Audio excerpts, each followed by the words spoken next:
शुभ संध्या दोस्तों, मैं आपका प्रोफेसी ओडिसी में स्वागत करना चाहता हूं और यह बाइबल अध्ययन की इस श्रृंखला की चौथी रात है जिसमें बाइबल भविष्यवाणी के सबसे महत्वपूर्ण विषयों पर बात की जा रही है।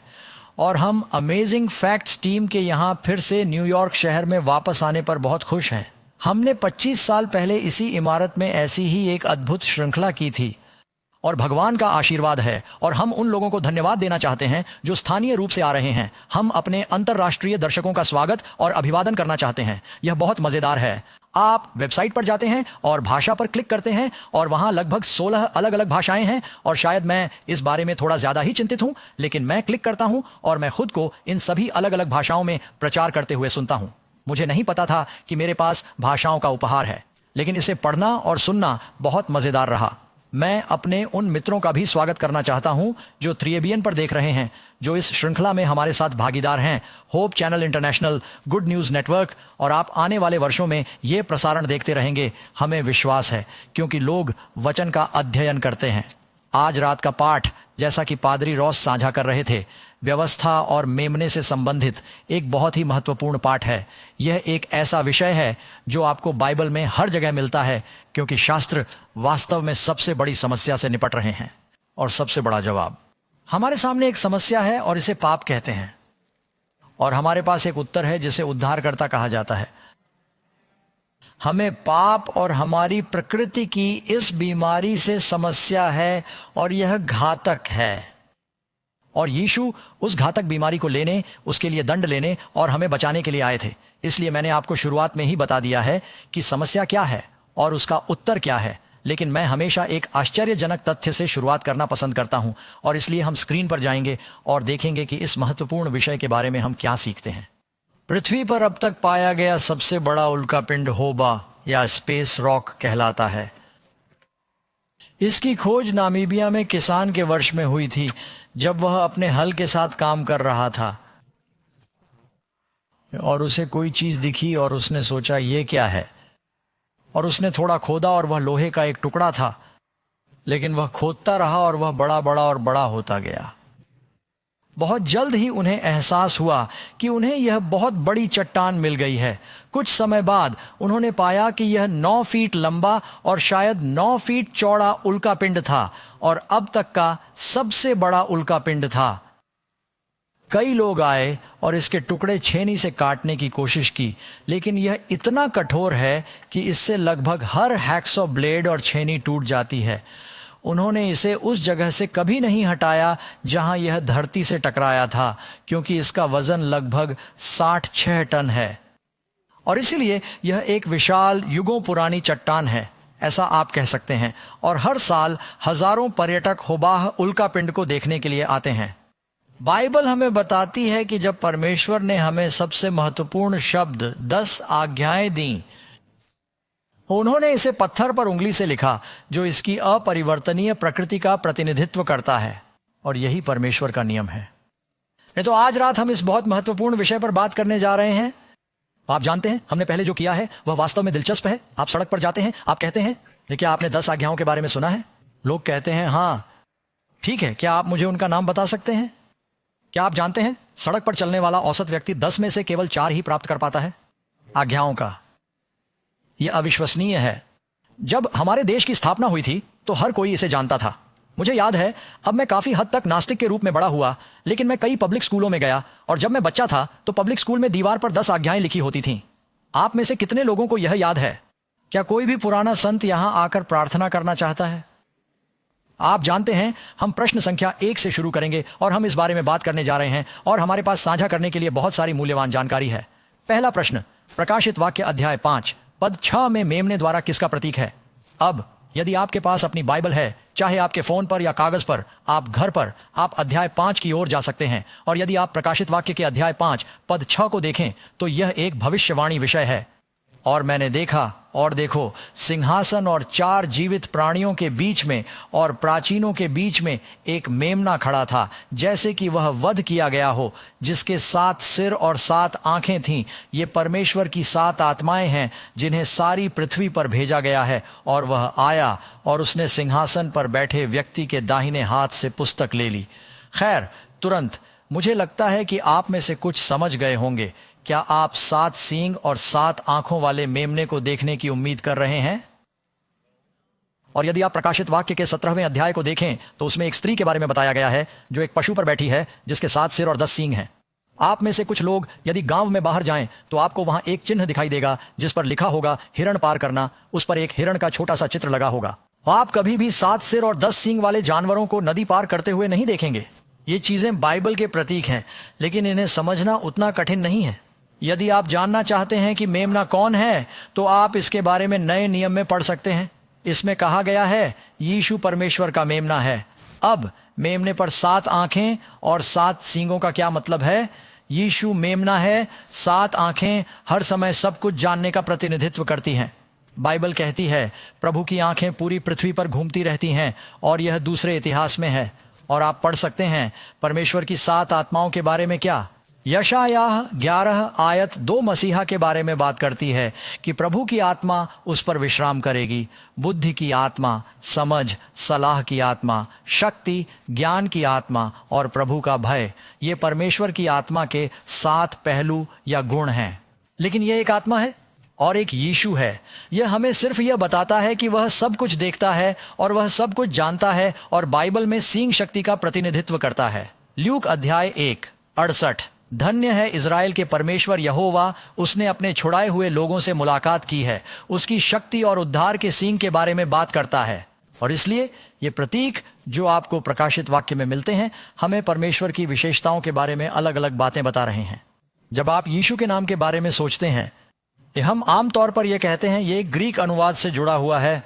यदि आप स्पेनिश हैं तो आप जीसस कहते हैं। हिब्रू में यह होगा यहोशुआ और इसका अर्थ है उद्धारकर्ता। यहोवा उद्धार करता है, यही उसके नाम का अर्थ है। रहस्य उद्घाटन, क्या आप जानते हैं कि प्रभु के कितने नाम हैं? वह अल्फा है, ओमेगा है, वह द्वार है। बाइबल कहती है कि वह अच्छा चरवाहा है, वह मार्ग है, सत्य है, जीवन है, वह जीवित जल है, वह दाखलता है और हम शाखाएं हैं, वह दुनिया की ज्योति है, वह महायाजक है। मेरा मतलब है कि मसीह के कई नाम हैं जो हमें उसके चरित्र के विभिन्न गुणों के बारे में बताते हैं, क्योंकि वह परमेश्वर है। आप जानते हैं कि वह काफी जटिल है, उसके पास बहुत सी अलग अलग विशेषताएं हैं। इसीलिए हम प्रकाशित वाक्य के 5वें अध्याय में एक मेमने की तस्वीर देखते हैं जिसे मार दिया गया था। यह उस कानून की समस्या का समाधान है जिसे तोड़ा गया था। हम आज रात इसके बारे में बात करेंगे। आगे आप यूहन्ना 1 की आयत 29 में पढ़ सकते हैं। हम जानते हैं कि मेमना कौन है। इसमें कहा गया है कि यूहन्ना ने यीशु को आते देखा। जब आप उन्हें हाईलाइट किया हुआ देखेंगे तो आप मेरे साथ उत्तर बता सकते हैं। इसमें लिखा है जॉन ने किसे देखा? यीशु उसके पास आया और उसने कहा देखो मेमना। तो मेमना कौन है? यीशु। अब्राहम अपने बेटे इसहाक के साथ पहाड़ पर चढ़ रहा है। अब्राहम को प्रभु ने कहा है मैं चाहता हूं कि तुम अपने बेटे को आज्ञाकारी होकर बलि के रूप में चढ़ाओ। वह मोरिया पर्वत की ओर बढ़ता है। लकड़ी इसहाक की पीठ पर रखी जाती है जैसे यीशु की पीठ पर क्रूस रखा गया था। और अब्राहम के पास आग बनाने की तैयारी है और इसहाक जा रहा है। उसने पहले भी कई बार अपने पिता के साथ बलिदान दिया है, लेकिन आज कुछ कमी महसूस हो रही है। वह कहता है पिता। अब्राहम असामान्य रूप से शांत था। वह कहता है हाँ बेटा। उन्होंने कहा हमारे पास लकड़ी है और हमें आग मिल गई है, लेकिन मेमना कहाँ है? और अब्राहम ने ये शब्द कहे जो इतिहास में गूंजते रहे, मेरे बेटे परमेश्वर स्वयं एक मेमना प्रदान करेगा।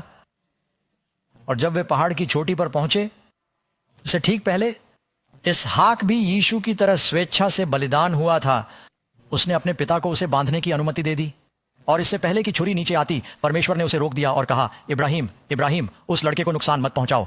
और उसने एक मेढ़े की ओर इशारा किया, एक नर मेमना जो एक झाड़ी में अपने सींगों से फंसा हुआ था। और हिब्रू में वहां शब्द का अर्थ है एक कांटेदार झाड़ी, एक नर मेढ़ा जिसके सिर पर कांटों का मुकुट था। यीशु ने आपके और मेरे लिए कांटों का मुकुट पहना था। यीशु परमेश्वर का मेमना है जो संसार के पाप को दूर करता है। संपूर्ण बलिदान प्रणाली मसीह की ओर इशारा करती है। मेरे पापों को कौन धो सकता है? मेमनों, बकरियों और बैलों का खून नहीं, बल्कि कुछ भी नहीं, यीशु का खून। आमीन। आप ये जानते हैं? तो यीशु वह मेमना है जिसे आप पूरी बाइबल में देखते हैं। शुरुआत में जब आदम और हव्वा ने पाप किया था, उन्होंने अपने पाप को किससे छुपाने की कोशिश की? अंजीर के पत्ते। भगवान ने कहा कि यह काम नहीं करेगा। सबसे पहले यह कहा जाता है कि उन्होंने पत्ती के एप्रन बनाए। एक एप्रन, ये एक मिनी स्कर्ट की तरह था। अतः यह गलत सामग्री थी और पर्याप्त सामग्री भी नहीं थी। आज भी लोग पर्याप्त सामग्री के अभाव में ऐसा करते हैं। और उसमें कहा गया था कि परमेश्वर ने उन्हें अंगरखे दिए, अर्थात चमड़े के वस्त्र। भगवान ने अचानक विनाइल नौगाहाइड को अस्तित्व में नहीं लाया। यह एक नकली त्वचा थी। भगवान ने एक बलिदान प्रणाली की स्थापना की। अपनी नग्नता को ढकने के लिए एक मेमने को मरने की जरूरत थी और यीशु को हमारी नग्नता को ढकने के लिए मरना पड़ा। और रहस्योद्घाटन हमें बताता है कि वह हमारे लिए महिमा के सुंदर सफेद वस्त्र प्रदान करता है स्वर्ग में। आमीन। उड़ाऊ पुत्र घर आता है, पिता अपने सबसे अच्छे वस्त्र से उसकी गंदगी को ढक लेता है और यीशु ने आपके और मेरे लिए उन वस्त्रों का प्रबंध करने के लिए अपनी जान दे दी। प्रश्न संख्या 2, यीशु के लिए कष्ट सहना क्यों आवश्यक था? और मर जाओ। बाइबल हमें बताती है, रोमियो 3:23, कितने लोगों के लिए? सभी ने पाप किया है और परमेश्वर की महिमा से रहित हैं। दूसरे भाग में कहा गया है कि पाप की मजदूरी क्या है? मृत्यु। हम सभी ने पाप किया है, दंड मृत्यु है, लेकिन हम अभी भी जीवित हैं। क्यों? क्योंकि परमेश्वर ने अपने पुत्र को 2 कारणों से दुनिया में भेजा था। पहला, उन लोगों के लिए मरना जो उसके बलिदान और उसके द्वारा दिए गए नए हृदय को स्वीकार करेंगे। और दुष्ट अभी भी जीवित क्यों हैं?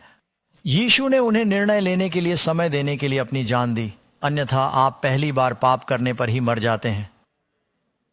भगवान की कृपा से ही सभी जीवित हैं। आमीन। लेकिन बहुत से लोग परिवीक्षा के तहत रह रहे हैं और यह समाप्त होने जा रहा है जब तक वे मसीह की ओर न मुड़ें और उसके बलिदान को स्वीकार न करें। बाइबल कहती है कि मसीह हमारे पापों के लिए मरा। हम सब ने पाप किया है, हम सब दोषी हैं।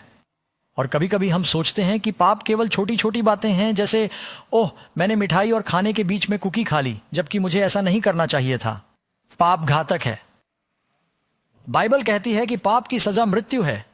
यह संक्रामक है और जानलेवा भी है। प्रथम पत्रस 3:18, क्योंकि मसीह ने भी एक बार दुख उठाया था, तुरंत अन्याय के लिए। वह न्याय प्रिय है, उसने हमारी जगह ले ली। मैं एक गाना गाता था, वह था, उसने एक ऐसा कर्ज चुकाया जो उसका नहीं था। मैंने एक ऐसा कर्ज चुकाया जो मैं चुका नहीं सकता था। मुझे अपने पाप धोने के लिए किसी की जरूरत थी। तो फिर पाप क्या है? बाइबल हमें बताती है। प्रकाशित वाक्य लोगों को मृत्यु से बचाने की इस योजना को क्या कहता है? यह भविष्यवाणी से है। प्रकाशित वाक्य अध्याय 14 की आयत 6। इसे वे प्रकाशित वाक्य 14 के पहले स्वर्गदूत के संदेश में कहते हैं, जिसमें सनातन सुसमाचार है। सुसमाचार शब्द का अर्थ है सनातन शुभ समाचार। सुसमाचार बुरी खबरों के कारण बहुत अच्छी खबर है। बुरी खबर यह है कि दुनिया मर रही है, सारी सृष्टि कराह रही है, तड़प रही है, हम मर रहे हैं। जब आप जन्म लेते हैं तब से आप उतने ही परिपूर्ण होते हैं जितने आप होने वाले हैं, लेकिन उस समय से आप कब्र तक जाने वाली कन्वेयर बेल्ट पर हैं। यह एक निश्चित बात है। यह आपके पास जीने के लिए एक जीवन है। किसी ने कहा है कि एक बार जीने के बाद जो जीवन मिलता है वह जल्दी ही समाप्त हो जाता है। केवल मसीह के लिए किया गया कार्य ही स्थायी रहता है। जीवन में सबसे महत्वपूर्ण बात है ईश्वर और उनके प्रेम को जानना और ईश्वर और उनके प्रेम को बांटना। बस इतना ही। 2 महान आज्ञाएं। अपने पूरे दिल से प्रभु से प्रेम करो, अपने पड़ोसी से प्यार करो। हमें प्यार करना सीखना होगा और यही उद्धार की योजना का उद्देश्य है। अच्छी खबर यह है कि हम मर रहे हैं, लेकिन यीशु ने कहा, मैं नहीं चाहता कि तुम मरो, मैं तुम्हारे लिए मर जाऊंगा। अगर हम विश्वास करते हैं तो मैं तुम्हारे सारे पाप ले लूंगा और तुम्हारी जगह मर जाऊंगा। यह उद्धार की योजना है जिसे सुसमाचार, अच्छी खबर कहा जाता है। कभी कभी यह इतना अच्छा होता है कि लोगों को इस पर विश्वास करने में परेशानी होती है। वे कहते हैं, मैं इस पर कैसे विश्वास कर सकता हूं? मुझे इसे किसी न किसी तरह अर्जित करना होगा। मुझे याद है एक बार मैंने इस बारे में सुना था। हाँ, वह एक खदान में काम करता था और एक प्रचारक एक सुसमाचार सभा कर रहा था और प्रचारक हर रात इन खनिकों से कह रहा था, यीशु के पास आओ, वह तुम्हारे पापों को क्षमा कर देगा। और खनिक ने बाद में प्रचारक से मुलाकात की और उसने कहा, मुझे समझ में नहीं आता कि यह कैसे उचित नहीं लगता। मेरा मतलब है मुझे कमाने के लिए कुछ करना होगा। वह इसे मुझे कैसे दे सकता है? मैंने पाप किया है। और प्रचारक ने कहा, आप हर रोज काम पर जाते हैं, है ना, खदान पर? हाँ। उसने कहा, आप नीचे जाने के लिए लिफ्ट लेते हैं, है ना? उसने कहा, मैं लेता हूं। उसने कहा, क्या आपको उस लिफ्ट के लिए भुगतान करना होगा? वह बोला, नहीं। उन्होंने पूछा, क्या आपको वापस ऊपर लाने के लिए किसी को लिफ्ट का किराया देना पड़ा? हाँ, बहुत महंगा है। उसने कहा, भगवान ने लिफ्ट के लिए भुगतान किया है आपको वापस ऊपर लाने के लिए। तुम नीचे चले गए हो लेकिन वह तुम्हें वापस ऊपर ले आएगा।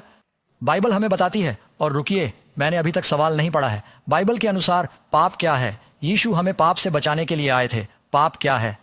आपको कई परिभाषाएं मिलेंगी। सबसे सरल परिभाषा जॉन 3 आयत 4 में पाई जाती है। पाप है अधर्म। अगर आपके पास किंग जेम्स संस्करण है तो उसमें कहा गया है कि पाप कानून का उल्लंघन है। जब आप ईश्वर के कानून को तोड़ते हैं तो यह पाप है। अब 10 आज्ञाएं, वे ऐसी बातें करते हैं जैसे झूठ मत बोलो, लूट मत करो, हत्या मत करो, चोरी मत करो। जब तुम उसके नियम का उल्लंघन करते हो, ये पाप है, और पाप की सजा मौत है, क्योंकि यह नष्ट कर देता है। यह एक ऐसा कैंसर है जो सारी खुशियां नष्ट कर देता है। यह परमेश्वर और उसके ब्रह्मांड की प्रकृति के बिल्कुल विपरीत है, क्योंकि रोमियो 3:20वें नियम के द्वारा पाप का ज्ञान होता है। नियम हमें पाप से बचाने के लिए नहीं है, नियम हमें हमारे पाप दिखाता है। प्रश्न संख्या 5, क्या परमेश्वर के नैतिक कानून को बदला या निरस्त किया जा सकता है? अब जब हम नैतिक कानून के बारे में बात करते हैं तो हम 10 आज्ञाओं के बारे में बात कर रहे हैं। बाइबल में कई कानून हैं। आपके पास मूसा द्वारा दिए गए नागरिक कानून हैं। दुनिया की कई सरकारें अभी भी सिविल कानून का पालन करती हैं। वास्तव में अगर आप सुप्रीम कोर्ट की इमारत में जाएं तो बाहर की तरफ सबसे ऊपर आप देखेंगे कि मूसा बैठा है और उसने अपनी गोद में 10 आज्ञाएं रखी हुई हैं, क्योंकि यह सबसे संक्षिप्त पूर्ण है। भगवान के कानून का एकीकरण जो आपको कहीं भी नहीं मिलेगा। तो लूका 16 आयत 17 का उत्तर दें। यीशु ने कहा, स्वर्ग और पृथ्वी का क्या करना अधिक आसान है। एक टाइटल से आगे बढ़े। टाइटल शब्द का अर्थ है टी का क्रॉसिंग। कानून से असफल होने के लिए स्वर्ग और पृथ्वी को पहले खत्म होना चाहिए। क्या आपको पता है कि प्रकाशित वाक्य में स्वर्ग में परमेश्वर के संदूक के बारे में बात की गई है? भगवान के पास वहां एक प्रति है। भगवान के कानून से छुटकारा पाने के लिए आपको स्वर्ग से छुटकारा पाना होगा। और फिर से भजन 89 श्लोक 34, मैं अपनी वाचा को न तोड़ूंगा, न ही अपने होठों से पहले कहे गए वचन को बदलूंगा। जब परमेश्वर ने 10 आज्ञाएं दी तो उन्होंने इसे अपने मुंह से बोला। उन्होंने इसे अपनी उंगली से पूरे राष्ट्र की मौजूदगी में लिखा। उसके बाद से उन्होंने कभी ऐसा कुछ नहीं किया जहां लोगों ने परमेश्वर की आवाज़ सुनी हो। और उन्होंने क्या किया? उन्होंने 10 आज्ञाएं बोली, इसलिए यह महत्वपूर्ण होना चाहिए। फिर से भजन 11 पद 7 और 8, उसके सभी उपदेश पक्के हैं, वे कितने समय तक स्थिर रहते हैं, हमेशा हमेशा के लिए। मलाकी अध्याय 3 श्लोक 6, प्रभु कहते हैं, क्योंकि मैं प्रभु हूं, मैं नहीं बदलता, मैं नहीं बदलता। ईश्वर शाश्वत है, उसने अपना नियम लिख दिया है। अब यह विषय इतना महत्वपूर्ण क्यों है, यह जानकर आप हैरान हो जाएंगे। अब तो ऐसे पादरी भी हैं जो कह रहे हैं कि यीशु व्यवस्था को खत्म करने के लिए आए थे। आप में से कितनों ने यह सुना है? इसे ही आप शैतानों का सिद्धांत कहते हैं। क्या आप जानते हैं कि शैतान कानून से नफरत क्यों करता है? क्योंकि व्यवस्था हमें हमारे पाप दिखाती है। कानून का उल्लंघन पाप है। अगर लोगों को नहीं लगता कि कोई कानून है तो उन्हें नहीं लगता कि उनमें पाप है। अगर उन्हें नहीं लगता कि उनमें पाप है तो यीशु की जरूरत किसे है? इसलिए शैतान उद्धारकर्ता की जरूरत से छुटकारा पाना चाहता है। उसने प्रचारकों से यह भी कहलवाया है कि हम व्यवस्था के अधीन नहीं हैं। अब बाइबल व्यवस्था के अधीन न होने की बात करती है, लेकिन इसका मतलब यह नहीं है कि आप आज्ञा मानने के लिए बाध्य नहीं हैं। इसका मतलब है कि मसीह के कारण हम व्यवस्था के दंड के अधीन नहीं हैं, लेकिन आप उसकी आज्ञाओं का उल्लंघन करने के लिए स्वतंत्र नहीं हैं। पॉल कहते हैं, हम पाप में क्यों बने रहें कि अनुग्रह बढ़ता रहे? भगवान न करे। हम पाप करना जारी नहीं रखते क्योंकि हम कहते हैं अब मैं अनुग्रह के अधीन हूं, मैं पाप कर सकता हूं। यीशु हमें पाप करने का लाइसेंस देने के लिए नहीं मरा, क्योंकि अगर वह ऐसा कर सकता था तो उसे मरने की जरूरत नहीं थी। ऐसा इसलिए क्योंकि उसके पास मरने का कोई और रास्ता नहीं था। मैं तुम्हें एक और कारण बताऊंगा कि परमेश्वर का नियम क्यों नहीं बदल सकता। भगवान कहते हैं, मैं नहीं बदलता। व्यवस्था परमेश्वर के चरित्र की अभिव्यक्ति है। उदाहरण के लिए मैंने स्क्रीन पर एक स्लाइड लगाई है जिसे मैं चाहता हूं कि आप देखें। अब बाइबल में परमेश्वर की विशेषताओं का वर्णन किया गया है। आप यहां बाईं ओर देखेंगे, यहां लिखा है कि परमेश्वर अच्छा है। फिर एक अन्य आयत में भी कहा गया है, रोमियो 7:12, व्यवस्था अच्छी है। बाइबल कहती है कि परमेश्वर पवित्र है। आप इसे पढ़ सकते हैं। यशायाह 5:16, इसमें कहा गया है कि व्यवस्था पवित्र है। बाइबल कहती है कि परमेश्वर परिपूर्ण है। मत्ती 5:48, व्यवस्था परिपूर्ण है। भजन 19 पद 7, जॉन 4, पहला जॉन 4:8, ईश्वर प्रेम है, कानून प्रेम है। हमारा काम अभी खत्म नहीं हुआ है, अपना क्रेडिट कार्ड निकालो, और भी बहुत कुछ है, हम आपका ऑर्डर दोगुना कर देंगे। इसमें लिखा है कि ईश्वर धर्मी है। मैं ये सब पढ़ने वाला भी नहीं हूं। आप अपना फोन निकाल सकते हैं और इसे क्लिक कर सकते हैं। ये आपके पाठ में भी है। ईश्वर धर्मी है, कानून धर्मी है, ईश्वर सत्य है, कानून सत्य है, ईश्वर शुद्ध है, कानून शुद्ध है, ईश्वर आध्यात्मिक है, कानून आध्यात्मिक है, ईश्वर अपरिवर्तनीय है, कानून अपरिवर्तनीय है, ईश्वर शाश्वत है, कानून शाश्वत है। तो कोई भी ईसाई या यहूदी कैसे कह सकता है कि कानून बदल दिया गया था? आपको ईश्वर से छुटकारा पाना होगा। देखिए, कानून में बदलाव की जरूरत नहीं है। उद्धार की योजना का उद्देश्य हमें बदलना है। हमें बदलाव की जरूरत है। हम ही हैं जो गिर गए। व्यवस्था हमें मसीह की आवश्यकता को दिखाने के लिए है।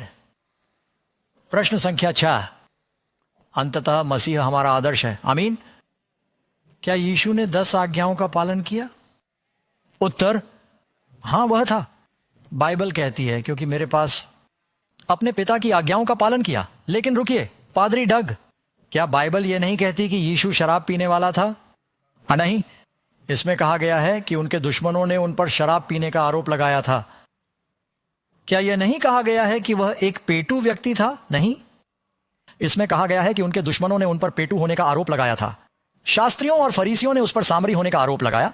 वह सामरी नहीं था। उन्होंने कहा कि वह बेलजेबूब था। वह नहीं था। उन्होंने कहा कि वह धोखेबाज था। वह नहीं था। कुछ लोग कहते हैं, ठीक है यीशु, आप जानते हैं उसने कानून का पालन नहीं किया। बेशक उसने कानून का पालन किया, इसीलिए वह हमारे लिए मर सका। वह एक परिपूर्ण उद्धार करता था। ऐसा कहा जाता है जिसने कोई पाप नहीं किया। यीशु ने कोई पाप नहीं किया। उसने पवित्र जीवन जिया ताकि वह हमारा उदाहरण बन सके। देखिए, यीशु 3 कारणों से आए। उसने कहा, मैं आया हूं तुम्हें पिता को दिखाने के लिए।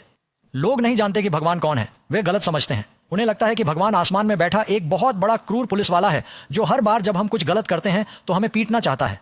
और यीशु ने कहा, यदि तुमने मुझे देखा है तो तुमने पिता को देखा है। यीशु धैर्यवान, प्रेमपूर्ण, दयालु और अच्छे थे। वह हमें पिता को दिखाने आया था। वह हमें यह दिखाने आया कि कैसे जीना है।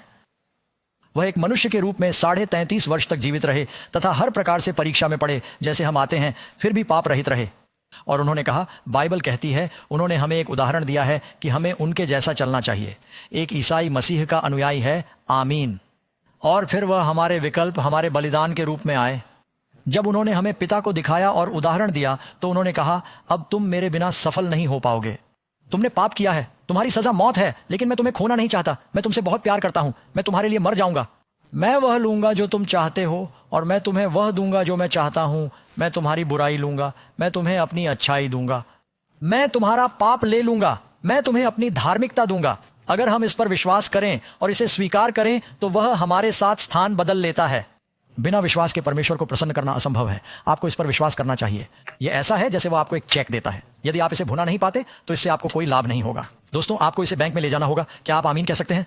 और इस पर विश्वास करो। उसने कोई पाप नहीं किया। मैं इसे आपके लिए पढ़ता हूं। 1 पतरस 2 आयत 22। उसके मुंह से कभी छल की कोई बात नहीं निकली। उसने पवित्र जीवन जिया। तो फिर संख्या 7, तो क्या नए नियम के मसीहियों को 10 आज्ञाओं का पालन करना आवश्यक है? ओह, मैंने सोचा, लेकिन अब हम कानून के अधीन नहीं हैं, हम अनुग्रह के अधीन हैं। अवज्ञा करना ठीक है। बाइबल क्या कहती है शुरू से अंत तक? मत्ती 19 श्लोक 17। यदि आप जीवन में प्रवेश करना चाहते हैं तो आज्ञाओं का पालन करें। ये यीशु के शब्द हैं। यूहन्ना 14:15 मसीह फिर से बोल रहे हैं, यदि आप मुझसे प्रेम करते हैं तो मेरी आज्ञाओं का पालन करें। ओह रुकिए, लेकिन पादरी डग, आप सोच रहे हैं वो आपके पास 10 आज्ञाएं हैं, फिर आपके पास यीशु की आज्ञाएं हैं। इसके झांसे में मत आइए दोस्तों, ये दोनों एक ही बात हैं। मैं तुम्हें एक शास्त्र देता हूं। बाइबल कहती है कि जो कुछ भी बनाया गया वह सब उसी के द्वारा बनाया गया। यूहन्ना का सुसमाचार। सही? कितनी चीजें! 10 आज्ञाएं किसने लिखी? जो कुछ भी बनाया गया था वह सब उसी के द्वारा बनाया गया था। क्या आपको लगता है कि यीशु ने कहा है, हे पिता, तुम्हें अपनी आज्ञाएं मिल गईं लेकिन मुझे अपनी? उसने कहा, मैं और मेरा पिता एक हैं। अतः जब वह कहता है, यदि तुम मुझसे प्रेम करते हो तो मेरी आज्ञाओं को मानो, तो यह निश्चित रूप से 10 आज्ञाएं हैं। और वह कहता है, पवित्र लोगों का धीरज यही है। यहां वे लोग हैं जो परमेश्वर की आज्ञाओं और यीशु के विश्वास को मानते हैं। सही? यह रहस्योद्घाटन 14 श्लोक 12 है। और आप बाइबल के अंतिम अध्याय रहस्योद्घाटन अध्याय 22 पर भी जा सकते हैं। और बाइबल के अंतिम अध्याय में कहा गया है, धन्य हैं वे जो उसकी आज्ञाओं को मानते हैं, ताकि उन्हें नगर के फाटकों से प्रवेश करने और जीवन के वृक्ष में से फल खाने का अधिकार मिले। अब क्या तब से कुछ हुआ है?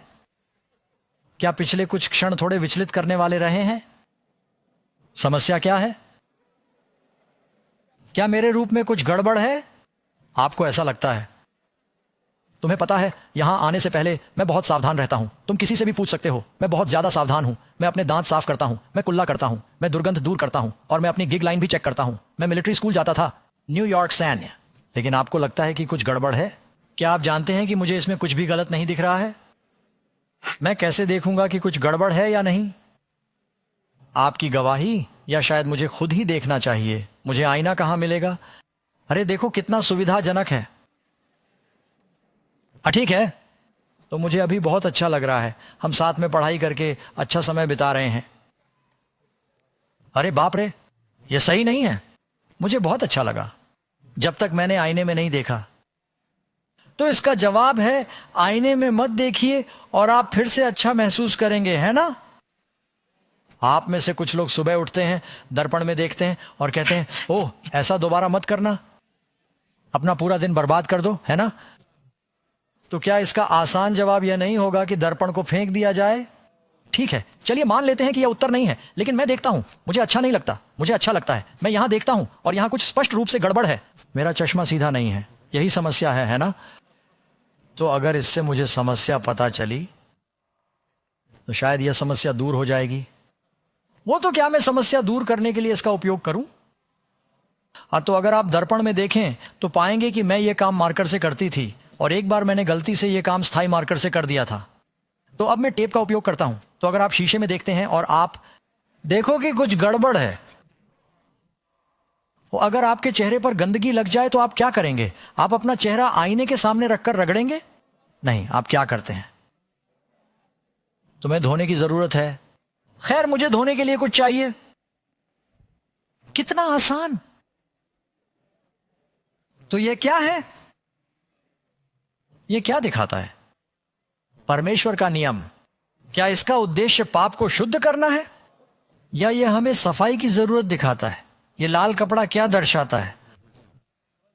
यीशु मसीह का खून। यह एक वॉशक्लॉथ है, लेकिन यह मसीह के खून का प्रतीक है। इसलिए मैं यहां देखता हूं और मैं देखता हूं कि मेरे पास एक समस्या है, लेकिन यह मेरी समस्या में मेरी मदद करने के लिए नहीं है। यह शक्तिहीन है, लेकिन आए समस्या को दूर कर सकते हैं। और अब आपको पता है, अब मैं बहुत अच्छी दिखती हूं, इससे मुझे कोई परेशानी नहीं होती। सच तो यह है, तुम्हें पता है। सो एक बार जब ऐसा हो गया और मैं इस तरह के शर्मनाक अनुभव से गुजरा हूं, तो मैं हर बार आईने का संदर्भ देता हूं। कितने लोग स्वीकार करेंगे? हाथ उठाएं, दर्शकों की तस्वीर तैयार रखें। आज कितने लोग यह स्वीकार करेंगे कि उन्होंने स्वयं को आईने में देखा है? हाथ ऊपर करो। ईमानदार समूह, भगवान की स्तुति हो। अब आईने में देखना जरूरी है, लेकिन आप दर्पण में बहुत अधिक नहीं देखना चाहते। आप में से कितने लोग ऐसे व्यक्ति को जानते हैं जो बहुत अधिक बार आईने में देखता है? मैंने देखा कि आप में से कुछ लोग एक की ओर इशारा कर रहे हैं, लेकिन आप में से कितने लोग ऐसे लोगों को जानते हैं जो ऐसे दिखते हैं जैसे उन्होंने कभी आईने में देखा ही ना हो? ये एक और समस्या है ना? तो हमें इसकी जरूरत है ना? क्या हमें कानून की जरूरत है? हमें बचाने के लिए नहीं, हमें कानून की जरूरत है ताकि हम जान सकें कि हमें उद्धार की जरूरत है। शैतान इससे छुटकारा पाना चाहता है, क्योंकि अगर आपके पास यह नहीं है तो आपको मसीह के खून की जरूरत नहीं है। और इसलिए कुछ चर्चों में भी वे शैतानों के सिद्धांतों का प्रचार कर रहे हैं कि हमें यीशु और मसीह के खून की जरूरत नहीं है। खैर, हमें जल्दी करना होगा, लेकिन मुझे लगता है कि यह हमारे लिए याद रखने के लिए एक बहुत ही महत्वपूर्ण बिंदु है। आमीन। जेम्स 1:23 इसी बात को साबित करता है, क्योंकि यदि कोई वचन का श्रोता है और उस पर अमल नहीं करता, तो वह उस व्यक्ति के समान है जो दर्पण में अपना स्वाभाविक चेहरा देखता है, क्योंकि वह खुद को देखता है और चला जाता है और तुरंत भूल जाता है कि वह किस तरह का इंसान था। लेकिन जो कोई भी स्वतंत्रता के सिद्ध नियम को देखता है, परमेश्वर 10 आज्ञाओं को क्या कहता है? एक बोझिल नियम, स्वतंत्रता का नियम। आप जानते हैं कि भजन 1:19 श्लोक 45 में कहा गया है, इस कारण मैं सदा सर्वदा तेरी आज्ञाओं को मानूंगा और तेरे उपदेशों को मानकर स्वतंत्रता से चलता रहूंगा। मैं मान रहा हूं कि आप में से अधिकांश लोग आज रात टखने के कंगन पहनकर यहां नहीं होंगे, मतलब सरकार से, क्योंकि तुम कानून का पालन करते हो, तुम स्वतंत्र हो। सही, वह कानून जो अपराधियों को जेल में डालने वाला है। तुम्हें पता है, मैंने आज एक चोरी देखी, मजाक नहीं कर रहा हूं। मैं घर आया, मैंने कैरन को बताया, मैं स्टोर में खड़ा था और मैंने सलाद खरीदा था और चेकआउट करने के लिए तैयार हो रहा था। मैं दूसरे लोगों के साथ लाइन में खड़ा था। एक आदमी सड़क से आगे बढ़ रहा था। एक लड़की अपना पैसा नीचे रख रही थी। वह खिड़की से देख रहा था। वह पैसे छीनने गया और अटेंडेंट ने उसके हाथ से पैसे छीनने की कोशिश की और वह $1 या $2 लेकर स्टोर से बाहर निकल गया और वे बाहर गए और उसका पीछा किया और अपना डॉलर वापस ले लिया। भगवान की स्तुति करो। लेकिन ये कैसी दुनिया है हो? ये हम जिस स्थिति में रह रहे हैं, इसलिए मैं इन कानूनों से खुश हूं। क्या आप नहीं हैं? मैं चाहता हूं कि इन्हें लागू किया जाए, अन्यथा आपकी संस्कृति में अराजकता होगी। धन्य हैं वे जो व्यवस्था का पालन करते हैं, जो वचन पर चलते हैं। अब मैं उदाहरण देना चाहता हूं। मैं यहां मंच पर 10 आज्ञाओं को 1 मिनट के लिए रखने जा रहा हूं, क्योंकि मैं यह स्पष्ट करना चाहता हूं कि यह इतना महत्वपूर्ण क्यों है और यह बाइबल की भविष्यवाणी के विषय के साथ कैसे फिट बैठता है। तो यहां आपको 10 आज्ञाएं मिल गई हैं और 10 आज्ञाएं कितने पत्थर की तख्तियों पर हैं? अदो परमेश्वर का वचन अपनी प्रकृति में दोहरा है। बाइबल हमें बताती है कि यह कानून और भविष्यद्वक्ता है। प्रकाशित वाक्य में आपको 2 गवाह मिलते हैं और यह मूसा और एलियाह की तरह है। मूसा महान कानून निर्माता है, एलियाह महान भविष्यद्वक्ता है। पुराने नियम के अंत में 2 शास्त्र। मूसा के कानून को याद रखें मेरे सेवक, याद रखें कि मैं आपको प्रभु के महान और भयानक दिन से पहले एलियाह भविष्यद्वक्ता भेजता हूं। आज्ञाओं की पहली तालिका परमेश्वर के प्रति हमारी जिम्मेदारी से संबंधित है और जो लोग सवाल कर सकते हैं उनके लिए यह एक सारांश है। ऐसा नहीं है कि आप जानते हैं, हम आपको एक विचार देने के लिए हर शब्द को इसमें शामिल नहीं कर सकते। पहली 4 आज्ञाएं ऐसे निपटें। केवल ईश्वर की पूजा करना, मूर्ति पूजा ना करना, उसका नाम व्यर्थ मत लो। भगवान के लिए अपना समय याद रखो, ये भगवान के साथ हमारा रिश्ता है। तो पहले 4 इस ऊर्ध्वाधर संबंध से संबंधित हैं। फिर आप यहां आते हैं और आप अंतिम 6 आज्ञाओं पर आते हैं और यह हमारे साथी मनुष्य के साथ हमारे संबंध से संबंधित है, जो अपने पिता और माता का आदर करने से शुरू होकर अपने पड़ोसी और उसकी वस्तुओं का लालच न करने तक जाती है। यदि आप ईश्वर को एक शब्द में परिभाषित कर सकें तो वह एक शब्द क्या होगा? ईश्वर है। मेरे साथ कहो, ईश्वर प्रेम है। 10 आज्ञाएं ईश्वर के प्रति प्रेम और अपने साथी मनुष्य के प्रति प्रेम है। 10 आज्ञाएं बुरी नहीं हैं। पौल ने कहा कि सभी आज्ञाओं का सारांश इस प्रकार है, प्रभु से अपने पूरे दिल से प्रेम करो और अपने पड़ोसी से अपने समान प्रेम करो। और यदि आप प्रभु से अपने पूरे दिल से प्रेम करते हैं तो आप पहली 4 आज्ञाओं का पालन कर रहे होंगे, है ना? यदि आप ईश्वर से प्रेम करते हैं तो क्या आप अन्य देवताओं की पूजा करने जा रहे हैं? नहीं। यदि आप ईश्वर से प्रेम करते हैं तो आप मूर्तियों की पूजा करके उनका गलत प्रतिनिधित्व नहीं करेंगे। आप उनके नाम का व्यर्थ उपयोग नहीं करेंगे। आप ईश्वर के साथ अपना समय बिताना चाहेंगे। और यदि आप अपने साथी मनुष्य से प्रेम करते हैं तो आप लूटपाट नहीं करेंगे, उनकी पत्नी को नहीं ले जाएंगे, उन्हें नहीं मारेंगे, झूठ नहीं बोलेंगे, लालच नहीं करेंगे, अपने माता पिता का सम्मान नहीं करेंगे। सही है। और इसलिए प्रेम कानून की पूर्ति है। कानून अच्छा है, यह न्यायपूर्ण, पवित्र और अच्छा है, और इसलिए हम इसे थोड़ी देर में यहाँ सेट पर वापस ला सकते हैं। मैं पाठ पर वापस जाना चाहता हूं। बहुत बढ़िया है ना, जिस तरह से वे ऐसा करते हैं। इसलिए परमेश्वर ने अपनी व्यवस्था को सबसे शानदार तरीके से दिया। परमेश्वर ऐसा क्या कर सकता था जो उसने हमें व्यवस्था का महत्व दिखाने के लिए छोड़ दिया? इसे पहाड़ से अपनी वाणी में बोला, गरज और बिजली, धुआं और आग। इसे अपनी उंगली से लिखा, इसे पत्थर पर लिखा, ताकि यह दिखाया जा सके कि यह अपरिवर्तनीय है। और फिर भी अब ऐसे ईसाई भी हैं जो कहते हैं, ओह, मुझे 10 आज्ञाओं के बारे में चिंता करने की आवश्यकता नहीं है, क्योंकि यीशु हमारे लिए मरे थे और हम उन्हें तोड़ सकते हैं। ये ईशा निंदा है। बाइबल ऐसा नहीं सिखाती। मेरा मतलब है, आप जानते हैं, मसीह में आने से पहले मेरी समस्या पाप और अधर्म थी। मैं तुम्हें इतनी जल्दी बहुत कुछ नहीं बताना चाहता, वरना तुम वापस नहीं आओगे। लेकिन मैं एक चोर हुआ करता था। हाँ, और मैं वह आदमी था जो दुकान में जाता था और कुछ खरीद लेता था और उसका भुगतान नहीं करता था, या घरों में सेंध लगाना या कारें चुराना और अन्य सभी आज्ञाएं। तो यीशु ने मुझे बचा लिया। मैंने ऐसा करना बंद कर दिया। क्या आप खुश नहीं हैं? इसलिए इसका उद्देश्य हमें हमारे पापों से बचाना है। बाइबल कहती है धन्य। कितने लोग धन्य होना चाहते हैं? धन्य है वे जो उसकी आज्ञाओं का पालन करते हैं। यीशु ने कहा, यदि तुम ये बातें जानते हो, तो यदि तुम उनका पालन करते हो तो धन्य हो। केवल सुनने वाले ही नहीं, बल्कि करने वाले भी। 8वां नंबर, नए और पुराने नियम में क्या अंतर है, यह समझना महत्वपूर्ण है। कुछ लोग कहते हैं, ठीक है पादरी डग, हम अब इसके अधीन हैं। नई वाचा जहां 10 आज्ञाएं पुरानी वाचा का हिस्सा है। खैर, 10 आज्ञाएं पुरानी वाचा का हिस्सा हैं। आप इसके बारे में निर्गमन के अध्याय 20 में पढ़ सकते हैं, और आप इसके बारे में व्यवस्था विवरण 5 में पढ़ सकते हैं, और आप इसके बारे में व्यवस्था विवरण 4 में पढ़ सकते हैं, जिसमें कहा गया है कि परमेश्वर ने उन्हें अपनी वाचा अर्थात 10 आज्ञाएं बताई, जिनका पालन करने की उसने उन्हें आज्ञा दी। और जब परमेश्वर ने 10 आज्ञाएं कहीं, लोगों ने एक समझौता किया। ये एक अनुबंध है, एक सहमति है। उन्होंने एक समझौता किया और कहा जो कुछ यहोवा ने कहा है हम वही करेंगे। 40 दिन बीतने से पहले उन्होंने एक सोने का बछड़ा बनाया और उन्होंने वाचा तोड़ दी। तो पुरानी वाचा, पुराना नियम, पुरानी वाचा, वही शब्द पुराने नियम में इसे तोड़ा गया था। आपके विचार से आपको नया करार कहां मिलेगा? पुराने नियम में। नई वाचा का पहला उल्लेख यिर्मयाह के 33वें अध्याय में मिलता है। वह कहता है, उन दिनों के बाद मैं इज़राइल के घराने के साथ एक नई वाचा बांधूंगा, मैं अपनी व्यवस्था उनके हृदय पर लिखूंगा, वह हमारे भीतर अपना नियम डालेगा। यहेजकेल में यही कहा गया है, वह हमें मांस का हृदय देता है, वह पत्थर का हृदय लेता है। यहां तक कि मूसा ने भी कहा, मैं आज तुम्हें आज्ञा देता हूं कि तुम अपने परमेश्वर यहोवा से प्रेम करो। नई वाचा, हम सभी नए नियम के अंतर्गत बचाए गए हैं। यह नया हृदय है। अतः पुरानी वाचा और नई वाचा के बीच अंतर कानून का नहीं है, बल्कि यह है कि वह कहाँ लिखा गया है। मैं अपनी व्यवस्था नई वाचा लिखूंगा, मैं अपनी व्यवस्था उनके हृदय में लिखूंगा। आप इसे इब्रानियों अध्याय 8 और अन्य स्थानों में नई वाचा में भी पाते हैं। अतः नया नियम मेरा नियम है जो कभी नहीं बदलता। यह अब पत्थर पर नहीं लिखा गया है, परंतु अपने हृदय की शारीरिक पटियाओं पर। जब आप परमेश्वर से प्रेम करते हैं तो उसकी आज्ञा मानना कितना आसान हो जाता है। मैं आपको एक उदाहरण देता हूं।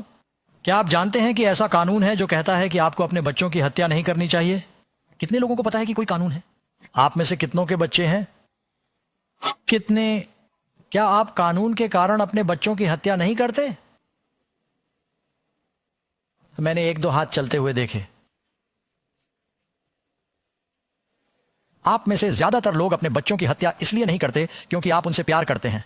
क्या आप घर जाते हैं, यार मैं उन्हें जरूर मारना चाहूंगा लेकिन मैं जेल में रहूंगा, मैं ऐसा नहीं कर सकता, आप सभी को गिरफ्तार कर लिया जाएगा, नहीं तो बस। आप इस बारे में नहीं सोचते। ऐसा इसलिए क्योंकि आप उनसे प्यार करते हैं। मुझे अपनी पत्नी से प्यार है, मैंने अपनी पत्नी को कभी धोखा नहीं दिया। मैं इस बारे में नहीं सोचता क्योंकि मैं उससे प्यार करता हूं। प्रेम ही व्यवस्था को पूरा करना है। और इसलिए नई वाचा यह है कि हम परमेश्वर से प्रेम करना सीखें। आप ऐसा कुछ नहीं करना चाहते जिससे उसे ठेस पहुंचे, और क्योंकि आप परमेश्वर से प्रेम करते हैं इसलिए आप ऐसा कुछ नहीं करना चाहते जिससे आपके भाई बहनों को ठेस पहुंचे। नया जन्म पाने का यही अर्थ है, दोबारा जन्म लेना। तो मुझे लगता है कि आप पुराने और नए नियम के बीच का अंतर समझ गए होंगे। उसने तुम्हारे साथ वाचा बांधी और तुम्हें 10 आज्ञाएं मानने की आज्ञा दी और उन्हें पत्थर की पटियाओं पर लिख दिया। और फिर यह कहता है उनमें दोष ढूंढते हुए, पुराने नियम में क्या दोष था, व्यवस्था में या लोगों में? वह कहता है मैं इस्राएल के घराने और यहूदा के घराने के साथ एक नई वाचा बांधूंगा। तो वैसे बाइबल में कहीं भी ऐसा नहीं कहा गया है कि परमेश्वर ने अन्य जातियों के साथ कोई नई वाचा बांधी है। क्या आपने इस पर ध्यान दिया? पुराने और नए नियम दोनों में कहा गया है मैं इस्राएल के घराने के साथ एक नई वाचा बांधूंगा। यदि आप ईसाई हैं तो आप इस्राएल के वंश में शामिल हो जाते हैं। बाइबल कहती है यदि तुम मसीह हो तो तुम अब्राहम के वंश हो। हम उस वाचा में भाग लेते हैं और हम सभी बच जाते हैं। अगर आप चाहें तो हम आध्यात्मिक इस्राएल बन जाते हैं। 9 की संख्या। और जब हमारा परिवर्तन होता है और हमें नया हृदय दिया जाता है तो इसे क्या कहते हैं? खैर, मैंने अभी इस पर बात की है। यह वह अद्भुत आध्यात्मिक रूपांतरण है जहां हम जाते हैं। एक कीड़ा से तितली बनना, आप फिर से जन्म लेते हैं। आप क्या होंगे? दोबारा जन्म, एक नया जन्म। ये कुछ ऐसा है, पुरानी चीजें खत्म हो जाती हैं और सब चीजें नई हो जाती हैं। नंबर 10, मुझे क्षमा पाने और पाप से शुद्ध होने के लिए क्या करना चाहिए? यह बहुत महत्वपूर्ण है हमें समझने के लिए। यीशु पूरी दुनिया के पापों के लिए मरा। क्या पूरी दुनिया बच जाएगी? नहीं। दुर्भाग्य से यीशु ने कहा सीधा है वह द्वार और संकीर्ण है वह मार्ग जो जीवन की ओर ले जाता है, और थोड़े हैं जो उसे पाते हैं, क्योंकि थोड़े ही लोग उसे खोजते हैं। आपने हमारे थीम गीत में देखा होगा, इसमें कहा गया है पूरे दिल से खोजो, पूरी आत्मा से खोजो। परमेश्वर कहता है तुम मुझे खोजोगे और पाओगे। यिर्मयाह 29:13। जब तुम मुझे अपने पूरे दिल से खोजोगे तुम्हें उसे चाहना होगा, तुम्हें तलाश करनी होगी। यीशु ने कहा तलाश करो और तुम पाओगे। वह सबके लिए मरा है, लेकिन हमें अपने पाप के प्रति जागरूक होने की आवश्यकता है और फिर अपने पापों का पश्चाताप करें। प्रेरितों के काम अध्याय 3 श्लोक 19। इसलिए पश्चाताप करो और परिवर्तित हो जाओ ताकि तुम्हारे पाप धुल जाए। क्या यह अद्भुत नहीं होगा कि तुम फिर से शुरुआत कर सको और तुम्हारे सारे पाप धुल जाए? तुम कर सकते हो। भगवान से कहो कि तुम्हें खेद है और तुम कहते हो ठीक है पादरी डग, मैं अभी भी परीक्षा में हूं। हर कोई परीक्षा में पढ़ता है, यीशु परीक्षा में पढ़ा था। लेकिन तुम भगवान से कहते हो मुझे अपने पापों के लिए खेद है, मेरा दिल बदल दो। और फिर तुमने अपना पूरा जीवन यह सीखने में बिता दिया कि गलत कैसे किया जाता है। फिर वह आपको सिखाता है कि सही काम कैसे करें। यशायाह 1 में कहा गया है, हम अच्छा करना सीखते हैं, आप प्रभु का अनुसरण करना शुरू करते हैं और आप यीशु को देखते हैं। इसे पवित्रीकरण कहा जाता है और आप सोचने का एक नया तरीका सीखते हैं। आप बाइबल पढ़ते हैं, आप अपनी आंखें मसीह पर रखते हैं, आप उसके जैसे बनने लगते हैं, आप बदलते हैं। ये एक रूपांतरण है। तुम पश्चाताप करो, आप स्वीकार करते हैं। पश्चाताप का एक हिस्सा है अपने पापों को परमेश्वर के सामने स्वीकार करना। और आप सोच रहे होंगे क्या भगवान सब कुछ नहीं जानते पादरी डग? अच्छा हाँ, आप उसे इसलिए नहीं बता रहे हैं कि आप उसे सूचित कर सकें। पहली बार जब मैंने इसे पढ़ा तो मैंने सोचा ठीक है प्रभु आप बैठ जाइए, हमें बात करनी है। मेरा मतलब है वह पहले से ही सब कुछ जानता है ना? यदि आज रात आप ऑडिटोरियम से बाहर निकलते समय गलती से किसी के पैर पर पैर रख दें, आप कहेंगे मुझे खेद है ना? क्या वे जानते हैं कि आपने उनके पैर पर पैर रखा है? हाँ, लेकिन आप अभी भी कहते हैं कि आपको खेद है। यह उचित है। अब यदि आप उनके पैर पर रौंदेंगे और आप सचमुच उन्हें चोट पहुंचाते हैं और आप कहने लगते हैं मुझे बहुत खेद है क्योंकि तुमने सचमुच उन्हें चोट पहुंचाई है ना? आप उन्हें गलती से गिरा देते हैं, फिर आप उन्हें उठाने में मदद करते हैं और आप कहते हैं मुझे बहुत खेद है, वकील को मत बुलाओ। सही? तो इस पर ध्यान दें। नुकसान की मात्रा माफी की डिग्री निर्धारित करती है। सही? हमने परमेश्वर को कितनी ठेस पहुंचाई है। क्रूस को देखो, मसीह के कष्ट उसने वह ले लिया जिसके आप हकदार थे। इसलिए जब आप अकेले हों तो घुटनों के बल बैठ जाएं। बहुत से प्रचारक वे केवल उत्तर का एक भाग ही देते हैं। वे कहते हैं आगे आओ, ये छोटी सी प्रार्थना करो, अब तुम बच गए हो। अब बहुत से लोग इससे बच जाएंगे क्योंकि वे केवल यही जानते थे और यही उन्हें मिला। लेकिन बाइबल की शिक्षा सिर्फ यही नहीं है। बाइबल कहती है पश्चाताप करो, अपने पापों के लिए खेद प्रकट करें, परमेश्वर के सामने अपने पापों को स्वीकार करें। यदि आप कहें कि पादरी डग मुझे अपने सारे पाप याद नहीं है, किसी को भी याद नहीं है, 10 आज्ञाओं से शुरुआत करें। क्या आपने कभी झूठ बोला है? क्या तुमने कभी चोरी की है? क्या आपने कभी शुद्ध विचार से सोचा है? यीशु ने कहा पाप सिर्फ कार्य नहीं है, यह दृष्टिकोण है। यदि कोई पुरुष या महिला विपरीत लिंग को देखता है और अपने दिल में वासना रखता है, खैर आज आपको किसी भी सेक्स पर नजर डालने की जरूरत है क्योंकि यह सब मिला जुला है। लेकिन अगर आप देखते हैं और आप वासना करते हैं, आप अपने दिल में व्यभिचार कर सकते हैं, है ना? आप जानते हैं आप अपने दिल में हत्या कर सकते हैं। यीशु ने कहा अगर तुम बिना किसी कारण के अपने भाई पर गुस्सा करते हो तो तुम हत्या के दोषी हो।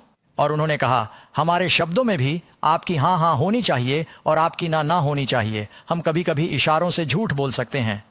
तो 10 आज्ञाओं को पढ़िए, घुटनों पर बैठो और कहो हे प्रभु मैं झूठा रहा हूं, अशुद्ध विचार, मैं अन्य देवताओं की पूजा करता हूं।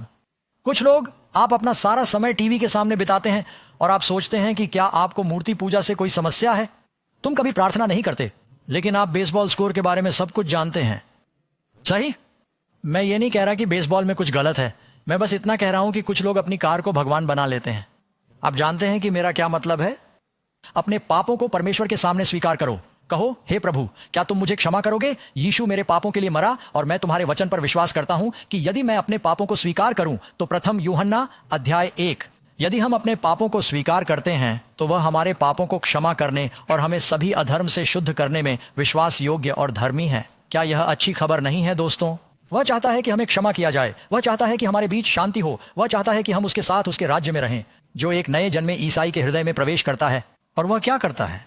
बाइबल कहती है यूहन्ना 6:37, आत्मा, परमेश्वर आत्मा आपके जीवन में आती है, कुछ घटित होता है, वह सक्रिय हो जाएगा। आप उसे अनुमति दे रहे हैं, कह रहे हैं प्रभु मैं आपके बिना यह नहीं कर सकता, मेरे हृदय में आ जाओ। वह आपसे बात करेगा, वह आपका मार्गदर्शन करेगा। यीशु अपने बपतिस्मा के समय पानी से बाहर आए और पवित्र आत्मा नीचे उतरी। आप अपना जीवन प्रभु को समर्पित करते हैं और परमेश्वर आपको अपनी आत्मा देगा और वह आपको आपके बपतिस्मा के समय आत्मा का बपतिस्मा भी दे सकता है। फिर इच्छा करने और करने दोनों में वह अपनी इच्छा पूरी करने में आपकी सहायता करेगा।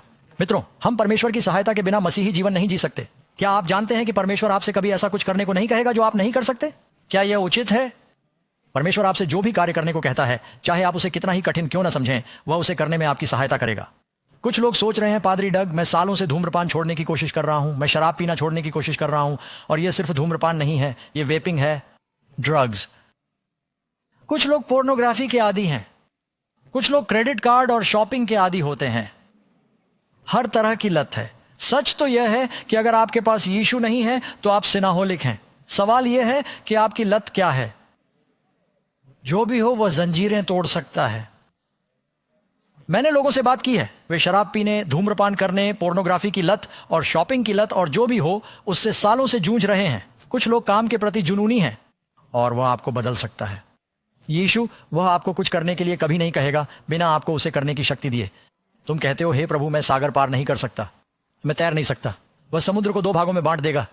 वह आपको स्कूबा गियर देगा, वह कुछ करेगा, लेकिन वह आपको पार करने का कोई रास्ता खोज लेगा। वह आपसे जो भी पूछेगा। भगवान पहाड़ों को भी हिला सकता है। दोस्तों, इस पर विश्वास करें। आमीन। परमेश्वर ने आपके और मेरे लिए इतना शानदार बलिदान क्यों दिया? बाइबल हमें यूहन्ना 3:16 में बताती है, भगवान के लिए दुनिया से इतना प्यार किया कि उसने अपना इकलौता पुत्र दे दिया।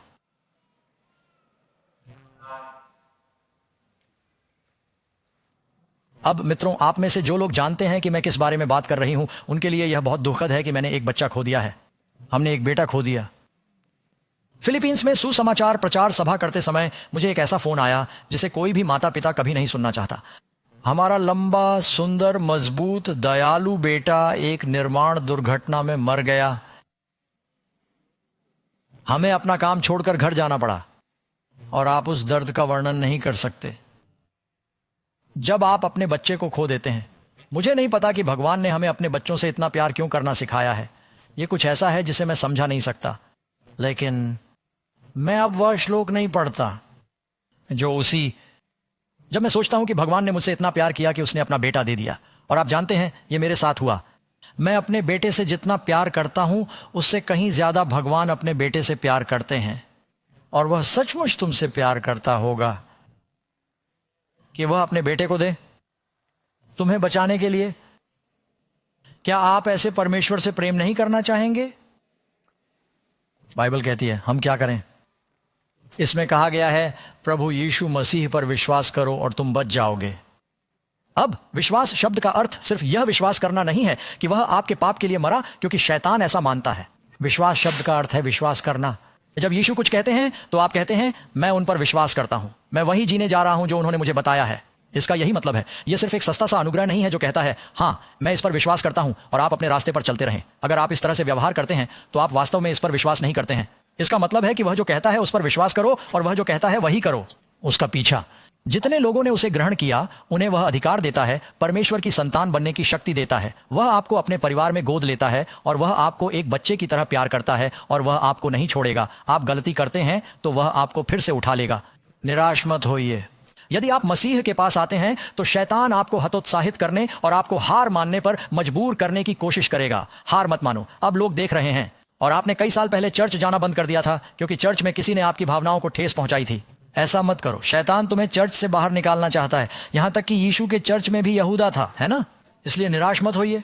धरती पर सबसे मजबूत बंधन माता पिता और बच्चे के बीच का बंधन है और यही वह बंधन है जिससे परमेश्वर हमसे प्यार करता है। 13वां नंबर, क्या व्यवस्था का पालन करने से कोई बच सकता है? उत्तर, नहीं। किसके लिए? क्योंकि तुम अपने आप से नहीं बल्कि अनुग्रह से विश्वास के द्वारा उद्धार पाए हो। यह परमेश्वर का वरदान है, कर्मों का नहीं, ताकि कोई घमंड न करे। हम इसलिए नहीं बचाए गए हैं क्योंकि हमने इसे अर्जित किया है। उदाहरण के लिए, मैं बहुत तेज गाड़ी चला रहा हूं और मैं अपने पीछे नीली और लाल बत्तियां देखता हूं। आप में से कितने लोग, जब आप गाड़ी चला रहे हो और पुलिस की गाड़ी सामने आ जाए तो क्या आप अपने आप ही एक्सीलेटर से अपना पैर हटा लेते हैं? और यदि आप गति सीमा से कम गति पर गाड़ी चला रहे हैं तो भी यह एक प्रतिवृत्ति की तरह है। मेरे साथ ऐसा 1 से अधिक बार हुआ है। इसलिए मैं परमेश्वर का काम करने में जल्दी में रहता हूं और कभी कभी बहुत तेजी से काम कर लेता हूं। मैं जानता हूं आप कहेंगे, पादरी डॉग, क्या तेज गति से गाड़ी चलाना पाप नहीं है? खैर, प्रभु और मैं इस पर काम कर रहे हैं, इसलिए आप मेरे लिए प्रार्थना करें। लेकिन खैर, मुझे रोक लिया गया। सच्ची कहानी। और पुलिस अधिकारी आता है और कहते हैं, मैंने तुम्हें खींच लिया क्योंकि तुमने कानून तोड़ा है और मैं गाड़ी रोकना नहीं चाहता था। लेकिन जब मैंने वो नीली और लाल बत्ती देखी तो मेरे पास कोई विकल्प नहीं था। मैंने कानून तोड़ा है, मैं कानून के अधीन हूं। और मैं कहता हूं, क्या आप मुझ पर दया कर सकते हैं? मेरा बीमा बढ़ जाएगा। मेरी पत्नी मुझे परेशान करने वाली है क्योंकि बीमा बढ़ गया है। यह मेरे अंक हैं और मुझे खेद है कि मैं ऐसा कर रहा था। और फिर किसी ने मुझसे एक बार कहा था, अगर आप रोते हैं तो इससे मदद मिलती है। तो मैंने वैसा ही किया और उसने मुझे टिकट नहीं दिया। और उसने कहा, मैं तुम्हें बताती हूं, मैं इस बार तुम पर दया करूंगा, मैं तुम्हें एक चेतावनी लिखूंगा। जैसे ही वह कहती है, मैं दया करने जा रही हूं, मैंने कहा, प्रभु की स्तुति हो, मैं अब अनुग्रह के अधीन हूं। मैं इसके लायक नहीं था और मैं अपना इंजन तेज करता हूं और इसे दूसरे गियर में डालता हूं और क्लच दबाता हूं और पुलिस की गाड़ी पर बजरी छिड़कता हूं और मैं भागता हूं, क्योंकि भगवान की स्तुति करो, मैं अब कानून के अधीन नहीं हूं, मैं अनुग्रह के अधीन हूं। क्या मैं यही करता हूं? ओह नहीं। एक बार जब वे कहते हैं कि मैं अनुग्रह के अधीन हूं, मैं अपने रियर व्यू मिरर पर देखता हूं, मैं देखता हूं कि वे अभी भी वही हैं। मैंने अपना ब्लिंकर लगा लिया। मैं तब तक इंतजार करता हूं जब तक कि किसी भी दिशा में लगभग 6 मील तक कोई कार ना आ जाए।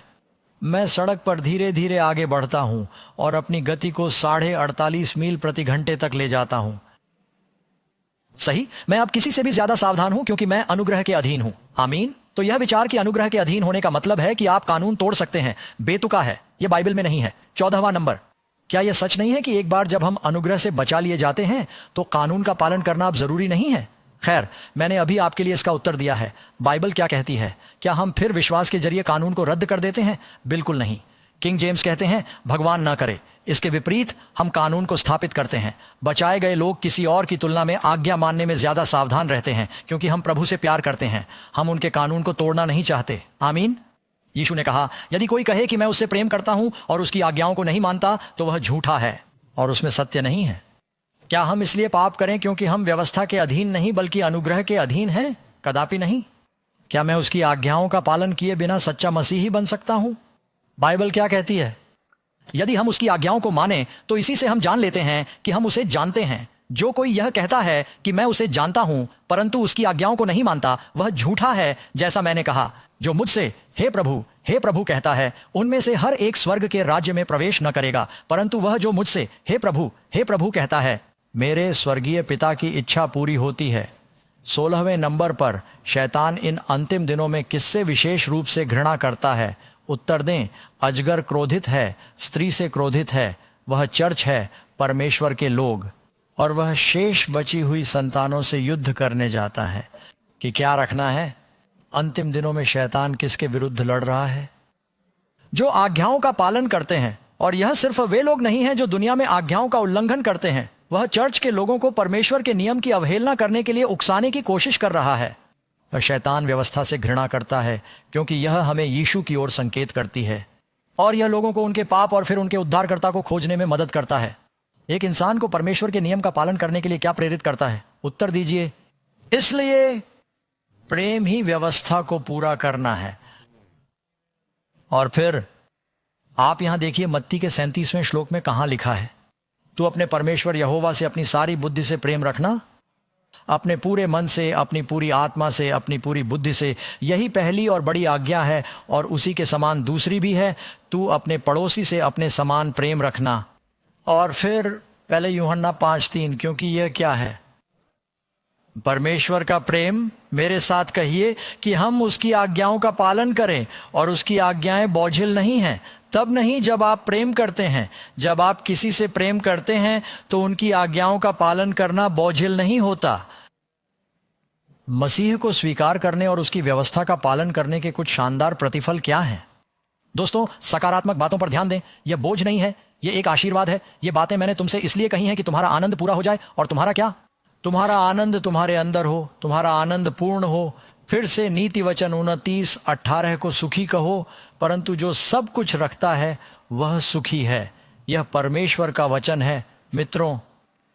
और फिर आप यहां भजन संहिता 19 पद 165 महान में पढ़ सकते हैं। जो लोग उसकी व्यवस्था से प्रेम रखते हैं उन्हें शांति मिलती है और उसे कोई बात ठोकर नहीं खिलाती। मैं जॉन को आमंत्रित करना चाहूंगा, वह यहां आकर 1 मिनट के लिए गाएगा और फिर मैं आपके साथ प्रार्थना करना चाहता हूं। आपने कुछ ऐसी बातें सुनी हैं जो शायद आपने पहले कभी नहीं सुनी होंगी, जो परमेश्वर के प्रेम और परमेश्वर के नियम के बारे में बात करती हैं, और शायद यह अलग भी हो। लेकिन क्या मैंने आपको परमेश्वर के वचन से उपदेश दिया? प्रभु आपको इन सभाओं में लेकर आए हैं मित्रों, और आप देख रहे हैं क्योंकि वह आपको अपने राज्य में चाहता है। वह आपसे इतना प्यार करता है कि उसने अपना बेटा दे दिया। आज रात आप में से कितने लोग एहसास हो गया है कि पाप नाम की एक समस्या है? और यीशु के पास इसका उत्तर है। आप जानते हैं, वह चाहता है कि आप इसे अपनाएं। वह आपको अपने खून से धोना चाहता है। वह आपको अपने राज्य में चाहता है। वह चाहता है कि आप एक नए जन्म का अनुभव करें। आपको यह विश्वास करने की जरूरत है कि वह आपके लिए ऐसा कर सकता है। आप यीशु से बड़े पापी नहीं हैं जो एक उद्धार करता है। भगवान के साथ सब कुछ संभव है। हो सकता है कि आपने पहले भी कोशिश की हो और असफल रहे हों, लेकिन आप सफल हो सकते हैं। आप एक विजयी मसीही जीवन जी सकते हैं, एक बार में एक दिन। आप में से कितने लोग कहना चाहते हैं, हे प्रभु मेरा हाथ थाम लो आज रात और उससे उस राज्य तक ले जाने के लिए कहो। स्वर्ग में पिता, आप इनमें से हर एक व्यक्ति को जानते हैं। आप उनसे प्यार करते हैं। वे आ रहे हैं। हम अपने पापों का पश्चाताप करते हैं प्रभु। हम स्वीकार करते हैं कि हम पापी हैं। हमें हमारे पापों से बचाए। इन सभाओं में अपनी आत्मा उंडेलें। जो लोग देख रहे हैं उनके साथ रहें। हमें नया जीवन पाने में मदद करें और आपके जल्द आने के लिए तैयार रहें। हम मसीह के नाम में प्रार्थना करते हैं, आमीन। आप में से कितने लोग मानते हैं कि परमेश्वर आपके लिए ऐसा कर सकता है? आमीन। हमारी अगली बैठक कब है? कल हम सबसे महत्वपूर्ण बात के बारे में बात करने जा रहे हैं, खोए हुए लोगों का भाग्य। आने वाले दिनों के बारे में अच्छी खबर दोस्तों। इन अंतिम दिनों में अपने दोस्तों को आने के लिए कहें। हम तब आपसे मिलेंगे। भगवान आपको आशीर्वाद दें और आपकी शाम शानदार हो।